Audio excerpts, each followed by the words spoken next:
네, 저번에 이어서 마가복음 2장 말씀을 한번 다시 이야기해 보도록 하겠습니다. 예수님께서 이 세리였던 마태를 부르셔가지고 이제 제자로 삼으시는 장면, 그리고 죄인들과 세리와 어울리는 모습을 바리새인들이 보고 비판할 때 의인을 부르러 온 것이 아니라 죄인을 부르러 왔다는 이 예수님의 가르침을 우리가 좀 깊게 생각해 볼 필요가 있는데, 첫째로는 예수님께서 이런 말씀하신 이유는 누구에게나 하나님의 나라가 열려 있다라는 것을 지금 보여주고 계시는 겁니다.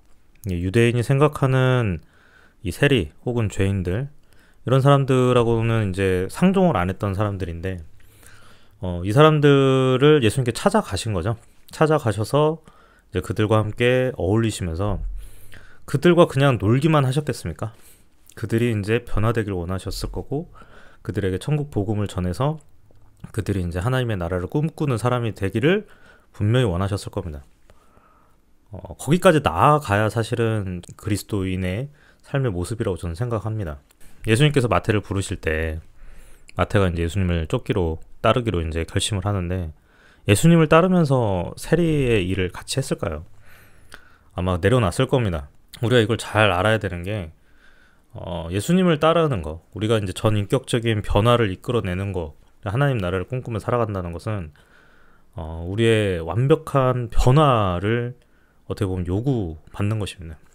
그러니까 우리가 예전에 있는 모습 그대로를 안고 갈 수 없다는 거예요. 그러니까 우리 안에 있는 죄의 문제를 해결받고 나아가야 되는 것이죠.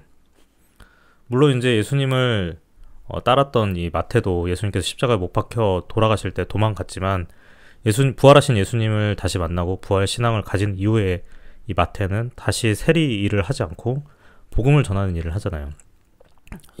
저는 이 지점이 굉장히 중요하다고 생각이 들어요. 예수님께서 죄인이든 누구든 이 세상 가운데서 이제 무시받고 죄인 취급받는 사람들을, 모든 사람들 다 찾아가신다고 저는 생각합니다. 그리고 모든 인류에게 다 천국의 길, 하나님의 나라는 열려 있다고 저는 생각해요. 구원의 길은 다 열려 있지만 자신의 어떤 옛 모습, 전인격적인 변화 없이 그 하나님 나라를 들어가서 누린다라고 하는 것은 좀 불가능하다고 생각합니다. 그러니까 마태가 예수님의 부르심을 받고 계속해서 세리 일을 하면서 타인을 착복하고 억압하는 일들을 계속했다고 한다면, 그거는 진정으로 하나님 나라를 따르는 게 아니겠죠. 그러니까 저는 예수님을 만나서 변화되는, 구원받는 삶의 모습이라고 하는 것은 전인격적인 변화를 이끌어내는 거라고 생각하고, 이전에 내 모습을 다 지워버리는 거라고 생각합니다. 그래서 새로운 인격, 새로운 피조물이 되는 거, 예수 그리스도를 통해서, 그게 바로 구원의 의미라고 저는 생각하거든요. 단순히 내가 죽어서 천국 간다 이런 의미가 아니라 나의 전 인격이 이전과는 완전히 다른 삶으로 나아가는 겁니다. 그것이 바로 그리스도인의 변화된 모습이겠죠. 그거를 위해서 예수님이 죄인을 품어주시는 거지, 죄인을 예수님께서 품어주시고 사랑으로 품어주셨는데 이 사람이 죄의 문제를 해결하지 않아. 죄의 문제를 그대로 남겨둔 채 하나님과 같이 교제한다? 이건 예수님께서 바라시는 것도 아니고 하나님께서 바라시는 것도 아니라고 저는 생각합니다. 하나님께서 자신의 아들을 내어주신 거는 우리의 죄의 문제를 해결시키기 위함이에요. 그러니까 우리가 예수 그리스도를 통해서 죄의 문제를 해결받아야지, 이걸 해결받지 않은 채 우리가 하나님 앞에 나아갈 수 없다는 것을 보여주신 것 아니겠습니까? 그러니까 하나님은 우리를 용납하지만 죄는 용납하는 분이 아니라는 것을 명확하게 알아야 되는데, 많은 사람들이 이 죄의 문제에 대해서 깊게 생각을 하지 못하는 경우가 있는 것 같아요. 그러니까 죄의 문제를 그대로 남겨둔 채 하나님과 계속 교제한다는 게 가능하다, 이렇게 생각하는 사람들이 굉장히 많은데, 저는 그 부분에 대해서는 좀 죄의 문제를 해결받아야 된다라는 그런 입장입니다. 이 성경에서 말하는 어떤 이제 죄의 목록들이 있습니다. 이제 가장 우리가 경계해야 될 죄는 우리 자신을 신격화하는 거겠죠. 우리 자신을 절대화 만드는 거, 이런 것들을 가장 경계해야 되는 죄라고 저는 생각하는데, 그거 외에도 수많은 죄가 있잖아요. 근데 그것 중에 자신과 좀 이렇게 관계 맺어 있는 죄의 문제가 있을 겁니다. 뭐가 됐든. 근데 그게 하나님 안에서 해결이 돼야 된다는 거죠. 근데 그거를 그냥 용인하고 방치해두고 그냥 내버려둔 채 하나님과 이렇게 교제하거나 아니면 하나님과 지속적인 관계를 맺을 수 있다고 저는 생각하지 않습니다. 물론 우리는 살면서 반복적으로 죄를 짓죠. 하지만 그 죄의 문제를 해결받기 위해서 우리가 부단히 노력을 해야 되는 것입니다. 물론 넘어질지라도 다시 일어나서 그런 반복적인 것들을 계속해서 하지 않는 거, 이걸 반복적으로 하는 거를 끊임없이 이제 쳐내는 게, 이게 뭐 계속 일어나면 그렇게 좋은 건 아니겠지만, 이게 고쳐야 되는 문제, 또 이제 해결받아야 되는 문제라고 한다면은 반복적으로 일어나지 않게끔 해결받아야 되는 거죠. 죄가 있는 그 상태로의 문제에서 우리가 구원을 받는 거, 그리고 그 예수 그리스도 앞으로 나아가는 것은 하나님께 주시는 구원의 선물 우리가 귀중하게 받고 그 선물을 통해서 우리 삶을 변화시키는 겁니다. 변화하지 않는 결단이라고 한다면 그거는 부자 청년과 같은 거죠. 예수님께서 부자 청년을 부르실 텐데 부자 청년이 그냥 근심하고 하지 않습니까? 제가 전에도 얘기했지만 유대인들은 부자를 가난한 사람을 도와야 되는 그런 권리를 받은 사람이라고 생각했어요. 그러니까 사회적 의무를 가지고 있는 사람이죠. 근데 이 부자 청년은 종교적 의무만 다하고 있었던 거죠. 그래서 예수님이 그에게 사회적 의무를 던져줍니다. 가난한 사람을 도와라. 근데 그 사회적 의무를 저버리는 모습을 볼 수 있는 거죠. 그러니까 저는 우리가 해야 되는, 그리스도인이 정말로 구원받은 삶으로서 살아가야 된다고 한다면 이런 죄의 문제를 해결받아야 돼서 우리가 그리스도인으로서 해야 될 의무를 다 해야 되는 것입니다. 그 부자 청년은 종교적 의무는 다 했지만 그리스도인으로서 감당해야 될 사회적 의무는 저버린 겁니다. 그렇기 때문에 반쪽짜리 신앙인 거죠.